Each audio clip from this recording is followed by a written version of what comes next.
Idol, paano ba maging successful na social media influencer?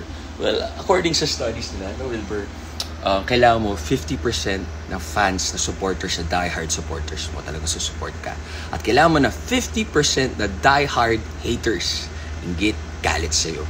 With those two combination, talagang nadami views mo, nadami engagement mo, yun yung sabi nila. Pero in a good place, in a good world, in a good life, mas pipiliin ko 100% positivity, puro fans. Kaso nagtitrending, kailangan may inggit, tsaka galit, tsaka hate sa'yo. So, yun lang. Well, nabasa ko lang naman yun sa mga surveys nila ng mga scientists, doctors, tsaka mga psychologists, tsaka mga psychiatrists. So, yun. I hope nakatulong sa nagtatanong nito. Yun, di lang talaga ako mahilig mag-post na nagtatanong for privacy reasons. Yun lang. Tama kayo, mali ako. Natural doctor, do what works for you. Happy, healthy, guys. Will!